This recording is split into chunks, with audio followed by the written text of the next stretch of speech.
Welcome back. This is the second hour of Truth Jihad Radio. I'm Kevin Barrett, bringing on people who tell it like it is. And it may offend you if you're in the mainstream matrix, but maybe it's time to step outside that matrix and get a taste of some terrible truths. And now we're going to go to Asia, where the terrible truth about the coronavirus is, well, I'm maybe 80% confident that it sure looks like a probably U.S.-sponsored bioweapon attack on China. And there's a long list of reasons to think that in terms of circumstantial evidence. But the real reason that I think it isn't just because of these bits of circumstantial evidence, these various drills that have been brought out ahead of time and so on and so forth, but because of the strategic situation. China is rising inexorably. And if the U.S. empire wants to try to keep its position as imperial hegemon, it is going to have to resort to all-out, just totally no holds barred fourth or fifth generation warfare. And unfortunately, the kind of people we have running things in our RAND Corporation, Pentagon type areas, these people are psycho. We're so lucky that they haven't blown up the planet yet, but they're working on it. Anyway, let's get into some of the details about this with Jeff Brown. Jeff Brown blogs at chinarising.puntopress.com. He's the author of China Rising. He's had a great journalistic output from China over the past, 15, 20 years or so. He's been over there, and he just retired to Thailand. And he put out a recent interview with somebody named Uriah Heep. I suspect that's a pseudonym. Discussing the coronavirus. It's really good stuff. One of the most illuminating pieces on this issue. And so let's talk about it. Hey, welcome, Jeff Brown. How are you doing, Jeff? Kevin, it's always great to hear from you again. I'm really happy to be back on the show. Yeah, well, you're the perfect person to talk about this with. You've already done some work on U.S. bioweapons crimes, the massive onslaught on Korea with bioweapons during the Korean War that most U.S. Americans don't know about. That we talked about that a while back on this show. And so now we have this situation where this coronavirus is doing it's behaving very strangely. There are all sorts of signs that it's bioengineered. And it just happened to pop up at Wuhan, China, right before the Chinese New Year. And that's the main transit hub for the entire country, and on and on and on. So maybe you could talk a little bit about your perspective on this. You lived in China all of those years, and it seems like you would agree with me that this looks like a bioterror attack by the bioterrorists in Washington, D.C. Yeah, yesterday, President Trump and President Xi Jinping talked about the coronavirus, and China said that actually told Xi Jinping that China, this is a people's war. Of course, this is exactly the same language that Mao Zedong used during the Korean War when they were being attacked with biological weapons by the United States. Luckily, it failed. But so the Chinese, going back to the Japanese in Unit 731, where they killed hundreds of thousands of Chinese with biological weapons. The Chinese are probably the most experienced victims of germ warfare in human history. So they know what they're doing, and I'm in contact with people every day in China, and it's just, they are on a war footing. I mean, it is unbelievable what this country is doing. They are mobilizing hundreds of millions of people. They've mobilized the army. They have quarantined like 50 million people, and hundreds of millions of people now for the next 2 weeks are going to be working out of their homes. Factories are furloughed. I mean, and that's why the death rate is so low, and the number of incidences is relatively low, even though I just, like you say, the United States has the motive, they have the modus operandi, and they have the means to do it, and it's just the evidence, the preponderance of evidence, as they say in the court of law, is overwhelming. Yeah, let's go over some of that. Yeah, and before we go over it, let's also talk about the issue of how bad is this? The death rate that they're telling us about in the media here is not all that alarming. It looks just kind of like a bad flu. So, yeah, well, it depends on what color you are. I could go to a fresh fish market in Wuhan and lick the shrimp. Nothing's going to happen to me. It's only killing Chinese DNA people. It's only killing the Chinese race. It is extremely extreme. Everybody that has died outside of China, I have not found any evidence that they are not Chinese. So far, best as I can tell, 100% mortality rate is all Chinese. It's hard to find this information out. I finally found it in Chinese in a Chinese a chat group in Mandarin. 96% of the people that died of SARS were Chinese DNA people. So wow. And it's 100%. So go on, Kevin. Go to Chinatown, in Madison, Wisconsin, or wherever. Nothing's going to happen to you. But if you have Chinese DNA, you better be worried, because it's pretty obvious that it was engineered to target people that have Chinese DNA.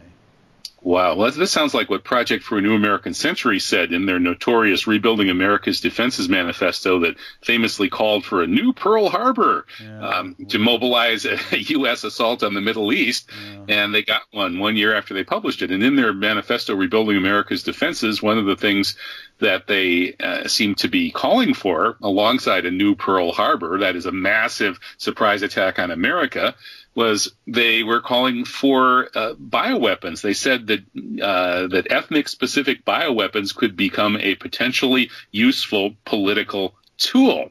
I mean, that's almost like a smoking gun to have these neocons coming right out and saying that, just like the new Pearl Harbor smoking gun. Yeah. I didn't know that about the PNAC. I knew about, of course, about the Pearl Harbor. But I'll have to go back and reread it about the bioweapons. We've been doing this for so long on people, and on our own people, as you well know, which is one of the reasons that a group of journalists and authors, we got together and created the Bioweapon Truth Commission. www.bioweapontruth.com. It's the largest repository of documentation, film, sound, publications of the United States is in the West. Long, sordid, demented, and as you said in your introduction, psychopathic racism against all non, they're very Aryan, against all non-white races, especially the yellow race and Slavs. And so they collected, they got caught collecting Slavic DNA in Russia and got kicked out, and they were collecting Chinese DNA here. And Uriah Heep, yes, that is his nom de plume. He prefers to remain anonymous, but he does exist. We do communicate by email, and I do know his name. But he and I asked him to send me the link about the Chinese. He said that Harvard was also involved, using fake NGOs to, take blood samples from Chinese and stuff. So this is what we do, Kevin. I mean, we are not nice people. And now that you mentioned the PNAC thing, and they have even mentioned bioweapons. I mean, what?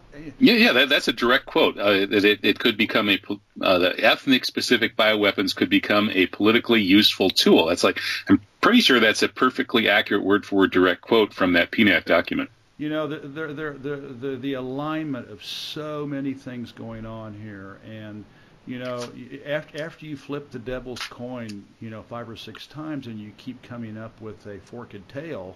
With forked tails, I mean, at what point do you finally have to admit that that this is a diabolical monster, and it's hard. My wife's a nice lady, and she's a reasonable lady, and I was explaining this to her, and she just saying, but I just have such a hard time believing that that we could do something like that the West could do something like that. Well, hey, honey, I'm sorry to tell you, but it's true. I mean, it's just it's what we've been doing. I mean, look at the Crusades. Look at Alexander the Great. Look at what we look at what we've been doing since colonialism. I mean, this is what we do. We've exterminated billions. So atomic weapons, in Japan. I mean, we are the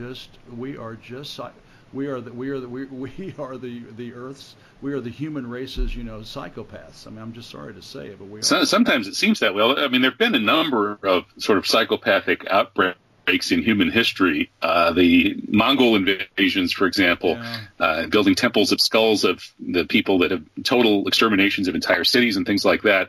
So, but I think in a way it's gotten worse since the collapse of Christianity, which at least kept a little bit of a moral lid on some of this unsavory stuff. I'm sure the Crusades were done in the name of Christianity, but the conventional narrative that has gotten better since Christianity receded, I think, is wrong. I think it's gotten worse. And this bioweapon stuff is a good example. I mean, I got to experience our wonderful bioweapons program firsthand for several years with a very bad case of Lyme disease. Not as bad as some people have, thank God. But it turns out Lyme was, in fact, a U.S. weaponized it's a bioweapon that we don't know exactly how it got out. But this Bergdorfer guy, who his name is on the main Lyme organism, broke down crying when he confessed to the what's his name, the fellow who did the Behind the Eight Ball film, who was on my radio show maybe 10 years ago. And so I've had the pleasure of living with a bioweapon that made me get total hip replacements at age 50. I could kind of feel for the people who are suffering under this. So, we step back and say, okay, if this really is a U.S. bioweapon attack on China, it follows closely on another completely insane declaration of war on much of the world, which was the assassination of General Qasem Soleimani, the most popular man in Iran, the top Iranian military commander, and the man who probably would have become president of Iran in a few years, assassinating that guy. This is like Archduke Ferdinand stuff. And then following that up with the coronavirus attack, massive bio attack on China. What are these people thinking? Have they already started World War III? Because if this is the case, obviously China is within its rights to retaliate, and just as Iran is going to, not only be raining down rockets on that one U.S. base, but no, they're going to be looking for their pound of flesh on the Soleimani thing for a very long time. Mark my words. And likewise, obviously China, which now has a bigger GDP, it's ahead technologically and in so many other ways. They're not going to take this lying down. Yeah. So, it's just beyond stupid. Where is this going to go? Well, just to interject, I don't know if you saw it, but about 10 days ago, the top CIA commander in Afghanistan, his jet was shot down in Afghanistan. Ayatollah Mike. Yep. Yeah, and full of all of their top secret equipment in this specially designed plane. So, whether that was Iran or not, we don't know. But they sure had a motive. I think people need to understand the Ebola virus is patented by the U.S. military. The Zika virus is patented by the Rockefeller Foundation. I just learned that the coronavirus, our favorite friend these last 4 weeks, is patented by the Pirbright Institute, which is funded by Bill Gates, and of course we had all this foreshadowing with this Event 201, where Gates and neocons and according to Uriah Heep, I'm trying to get, but he said that John Bolton was there. going through a scenario of a coronavirus epidemic, a global one, and estimating 65 million deaths. And of course, their takeaway was government bad, private. This should all be handled by private companies and private companies' vaccines. And then of course, a month later, they it happens in China the day basically the big outbreak, just days before Chinese New Year. So this is I mean, it's right. It's all out there for people to see. I mean, this is just business as usual. It's eugenics. They go back to the late 1800s with billionaire families in the United States who, said that 90% of blacks should be eliminated, 70% of Native Americans. They had it all worked out. Yellow, black, red.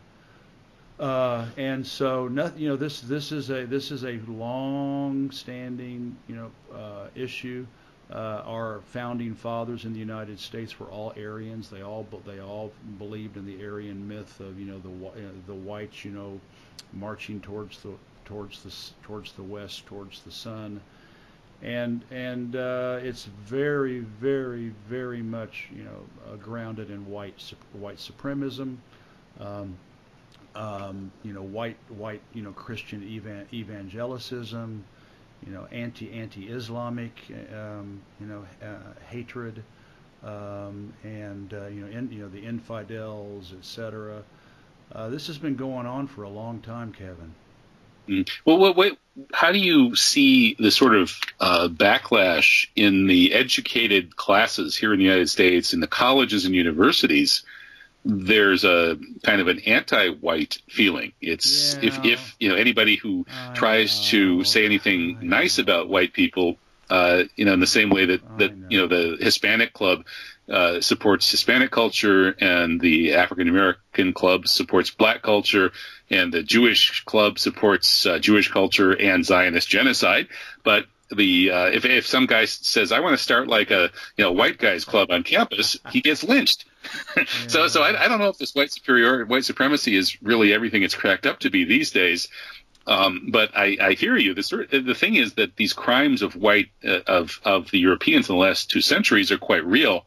And I think that the educated people have found that out, and then they've developed a big guilt complex, which there's something to be said for that, I suppose. But I don't know if it's really a racial thing, Jeff. I mean, I think that all human beings have both good and bad motivations and inspirations, and they can choose to follow their conscience, or they can choose to violate their conscience. And in a few cases, they're born without a conscience. And it does seem that I think as 2% of white male U.S. Americans are said to score high enough on the psychopathy test that they would be categorized as psychopaths, whereas in China it's like 0.1%, a tiny, minuscule fraction of Chinese test that way.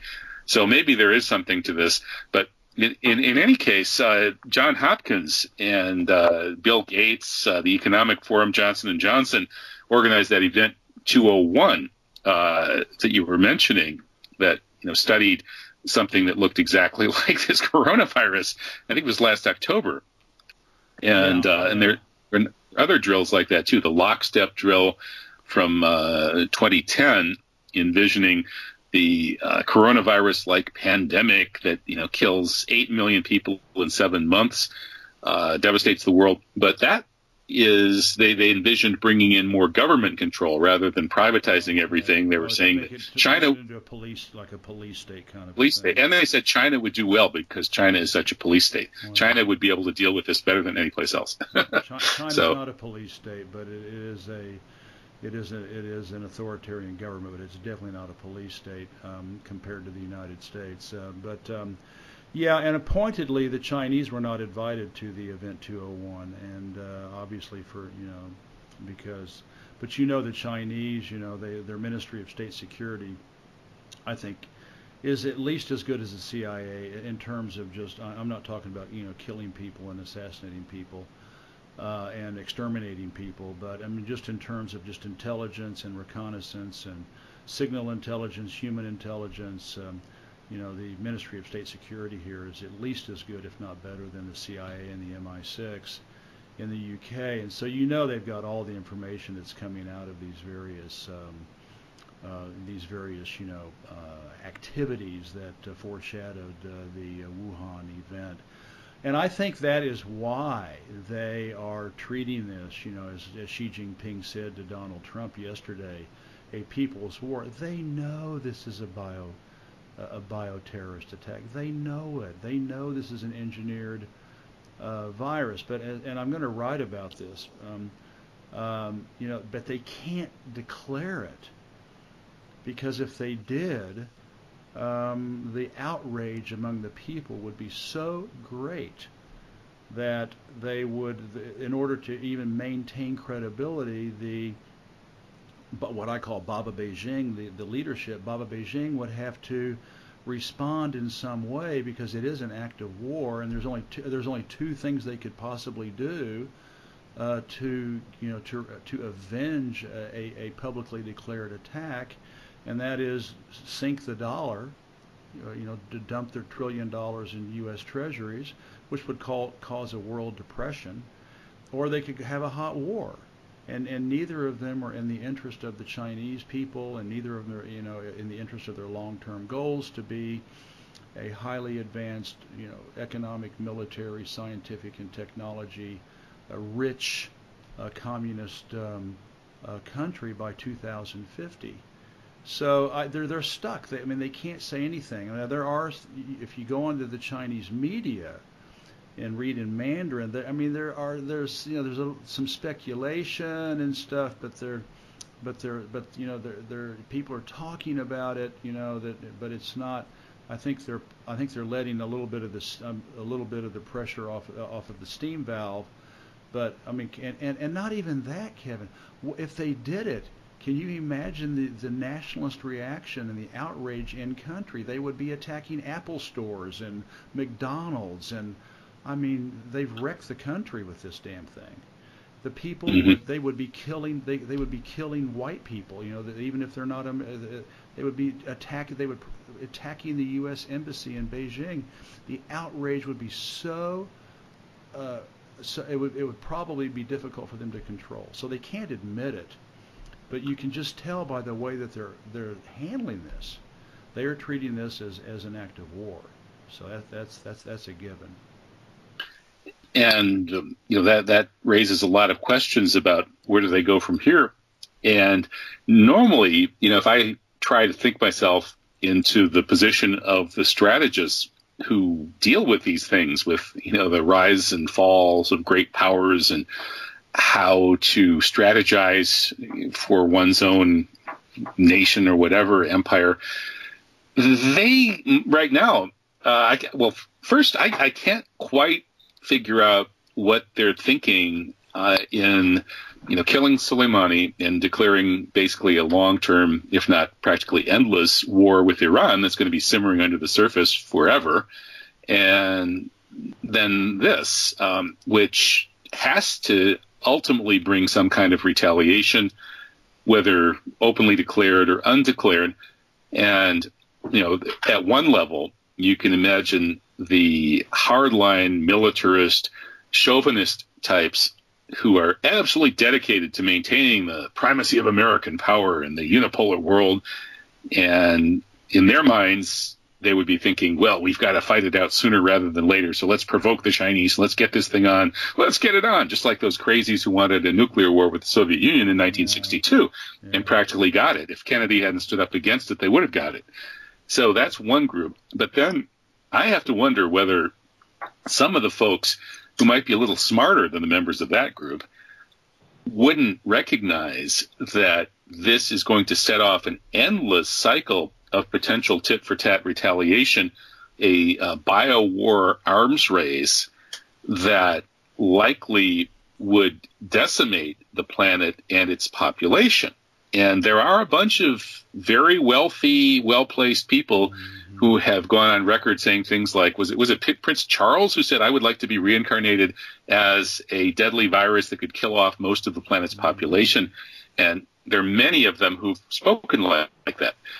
And so one way of looking at this would be, if you were that type of person with a vast amount of money and resources and intellectual power, that you could trick the chauvinists and get them to launch their attack. Let's get the war on now while we can think we might still win it, knowing that nobody's going to win it. It's just going to reduce the Earth's population. So, well, that's a scary thought. But right. I know, yeah. I mean, this goes back to the old eugenics from the 19th century. I mean, Ted Turner talked about, well, the world would be a wonderful place. Ted Turner from CNN would be a wonderful place if we could just only have 200 to 300 million people.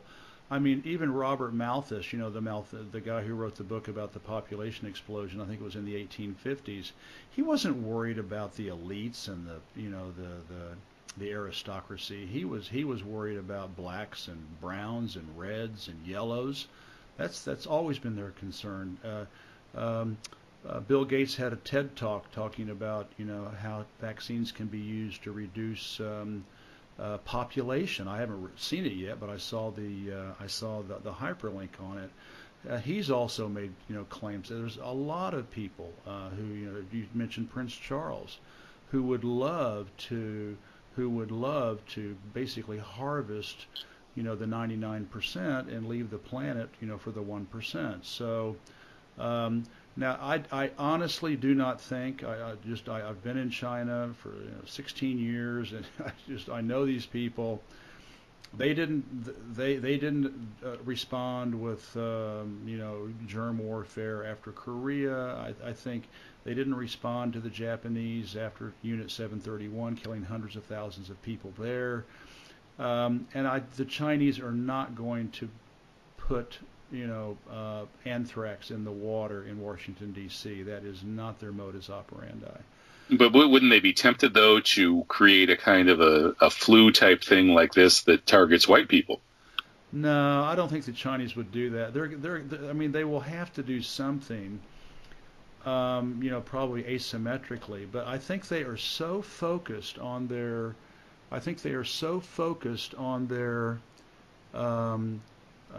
development plans, in 2020 eliminating extreme poverty, 2025 made in China, to have 80% of all of their high technology made domestically, 2030 to be a moderately prosperous socialist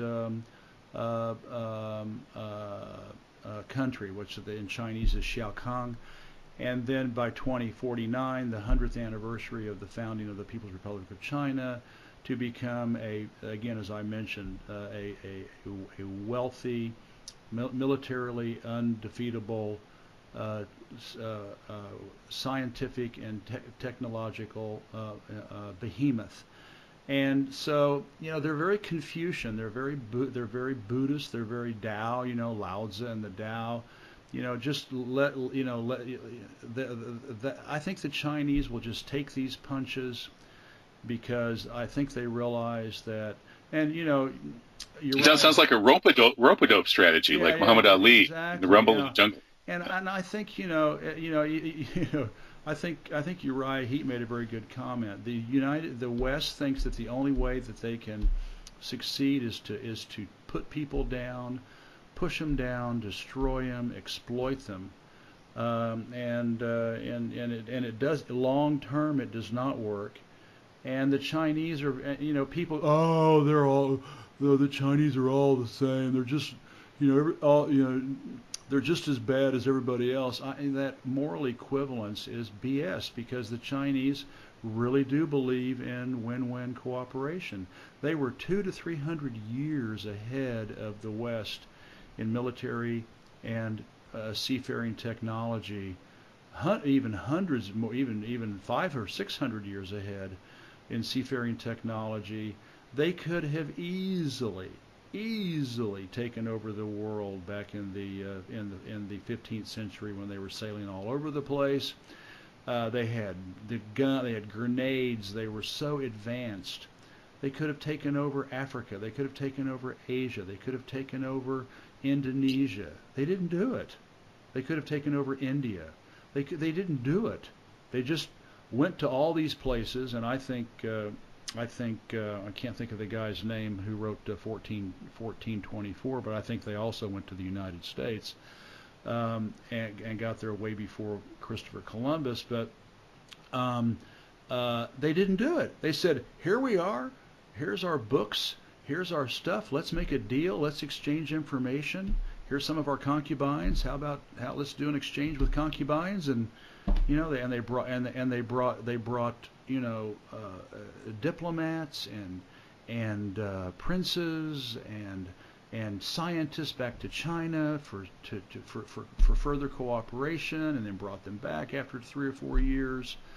That's the way the Chinese operate, and I don't really, if they had the Western DNA, we'd all be speaking Chinese instead of English today, but we don't, because that's just not in their socioeconomic, geostrategic DNA. It's just not there. So they may do some stuff backdoor, frustrate Trump on the trade talks and the trade deal and all that, but they are so focused on 2049.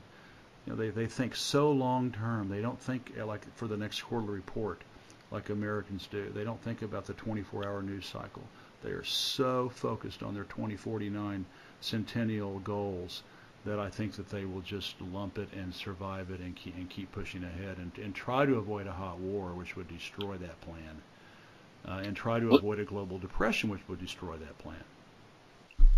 You could almost imagine that somebody kind of like Trump, somebody who shares Trump's characteristics, but who's actually in charge of decision making, would be making these insane decisions to do things like murdering General Soleimani or launching a biowar on China, with the notion that, well, if we really hit them hard, then they'll have to come to the table and give us good terms. This seems to be Trump's attitude.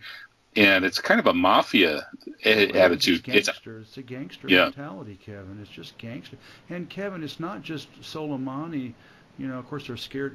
Scared to death. Israel, pisses in its pants at the thought of trying to confront Iran, Soleimani, and then. But it's not just that. I mean, they have been going after the Chinese in Xinjiang. I mean, they have been going after the Chinese in Tibet. They have been now, and then all the fake color revolution crap in Hong Kong since 2014. They worked hard to get a separatist president, President Tsai in Taiwan, to fan the flames there. I mean, it's not just the flu virus.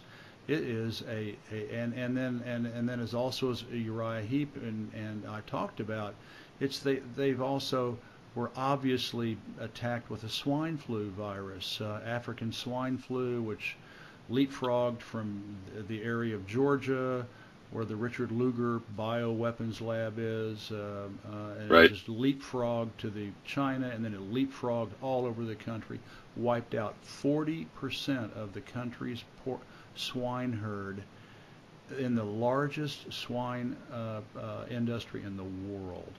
And then they also did the same thing with the avian flu. And when you track the way these two viruses, spread across China like wildfire. I mean, almost like on a high-speed train. There's no way that could have happened naturally. I mean, just through the normal movement of livestock and poultry. So they're coming after China with everything they've got. Tibet's the only one that they've kind of given up on, but they're still giving it heck, with Xinjiang and the supposed,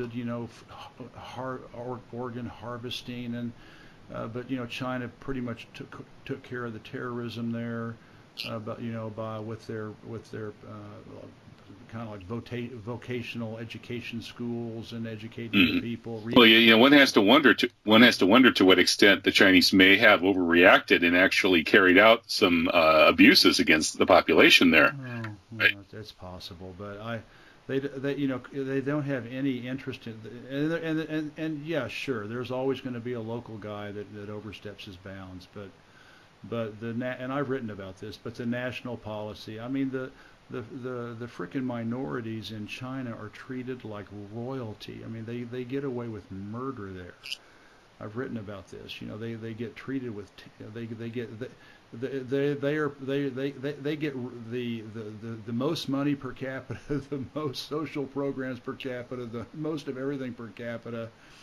Was there some bounds overstepped there? Could have been locally, but as a national policy, no. And there have been no terrorist attacks there now for 3 or 4 years now. I guess maybe 3 years.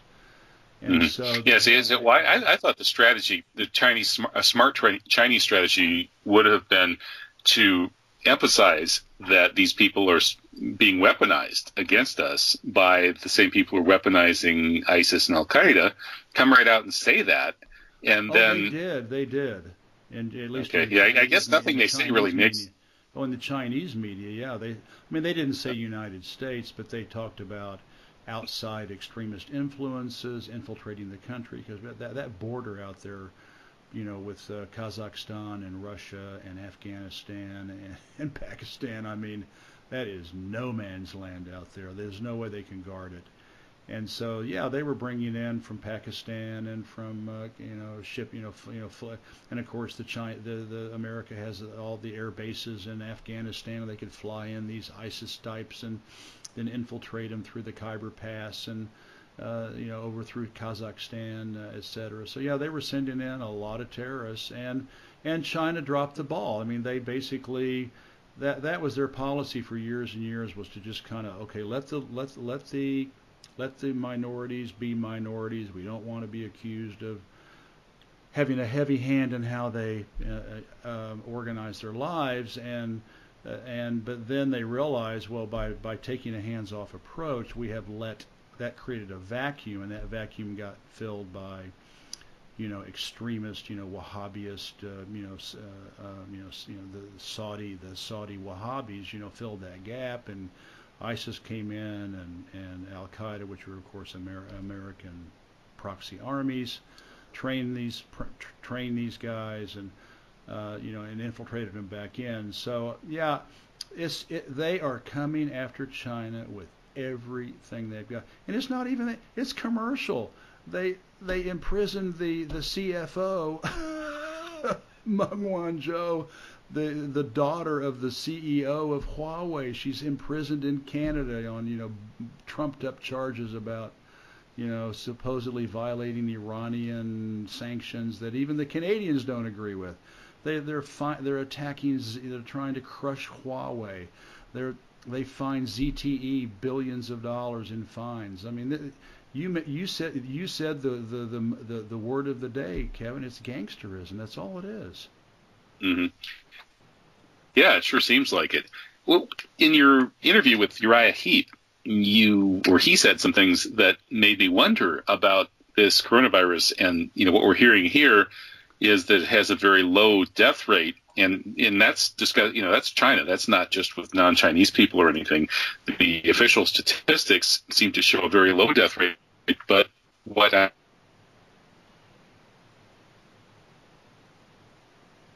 Uh-oh, Kevin, I can't hear you anymore. Kevin, I lost you. Sorry. Can you hear me? Yeah, I can hear you fine. Okay. Maybe we need to. Oh, can you hear me now? Yeah. It's fine now. Okay. Yeah. So in your discussion with Uriah Heep, he was describing how people were coming down with this coronavirus very quickly, suddenly feeling weak in an elevator, collapsing, and dying before. Yeah. Yeah, unfortunately, Kevin, I'm losing you. You're dropping off. I don't know what to do.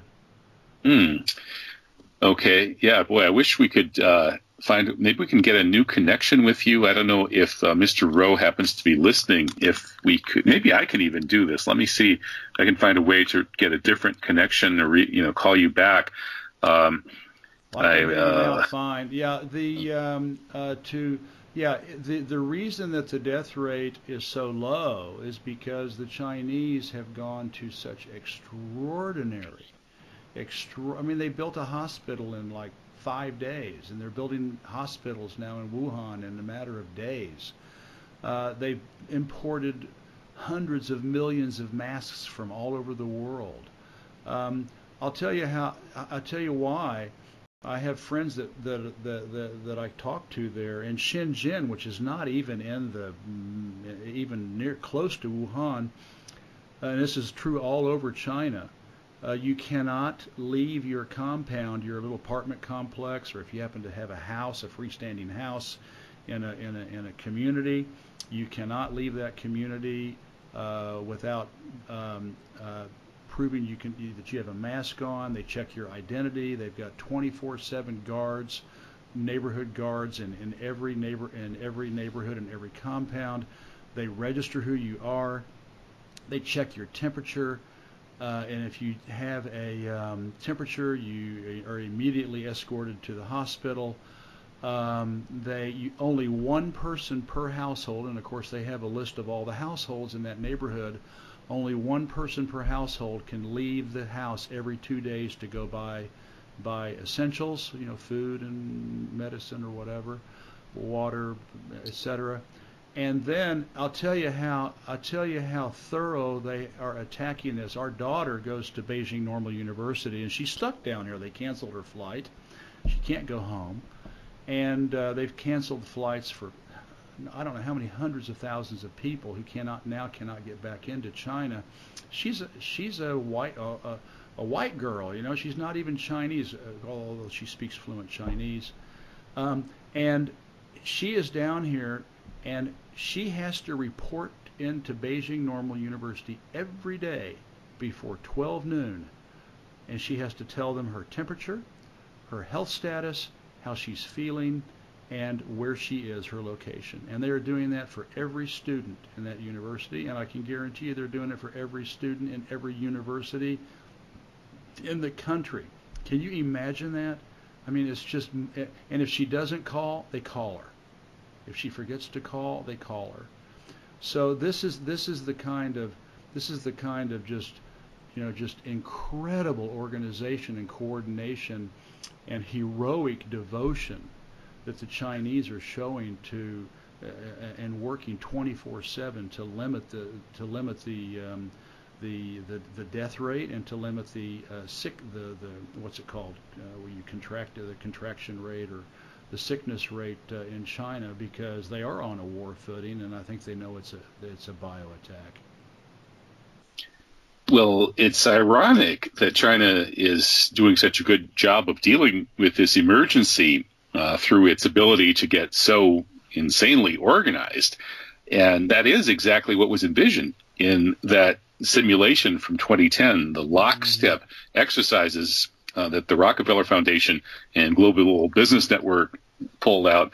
And at that time, they envisioned that China would do well in the case of a worldwide epidemic that killed 20% of the global population, including young people and so on. So in that exercise, they described a few countries did fare better, China in particular. The Chinese government's quick imposition and enforcement of mandatory quarantine for all citizens, as well as its instant and near hermetic sealing off of all borders, saved millions of lives, stopping the spread of the virus far earlier than in other countries and enabling a swifter post-pandemic recovery.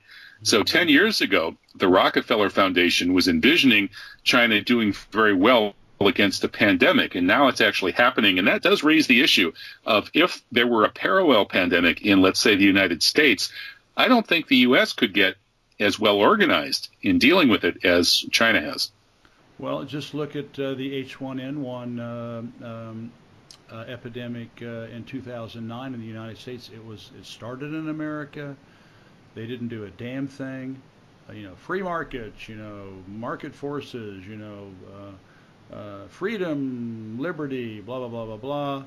And by the time it was all over, 1,600,000 people contracted H1N1 around the world, and 284,000 people died around the world from H1N1, and I might bring up it killed all races. So, although there is also a lot of evidence that was also a bioweapon, that they test these things. But there's the difference. America, laissez-faire, neoliberal, let the markets take care of it, let the private sector take care of it. 1,600,000 people around the world contracted H1N1, 284,000 people died from it, and here you have in China, incredible, heroic organization, sacrifice of the people. Hundreds of millions of people starting on Monday are going to be working out of their houses. Factories are furloughed.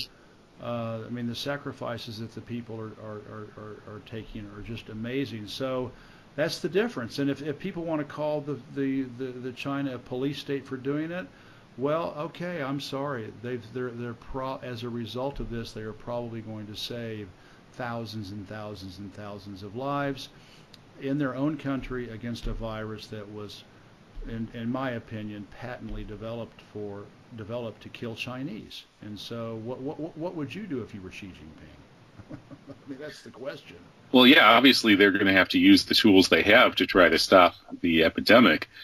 That leads to speculation that conceivably one of the purposes of this biowar attack on China would be to unleash something that will ultimately, as this process continues down the line, people in the West are going to be facing these problems and may, as this 2010 Rockefeller war game study of this global pandemic suggested, that people would be willing to give up some of their sovereignty and their privacy to more paternalistic states in exchange for greater safety and stability. And they will be tolerant and even eager for top-down direction and oversight, things like tighter biometric identification and stricter industrial regulation. So that sounds like one of the benefits of getting involved in a global biowar for the Western elite is that they can grab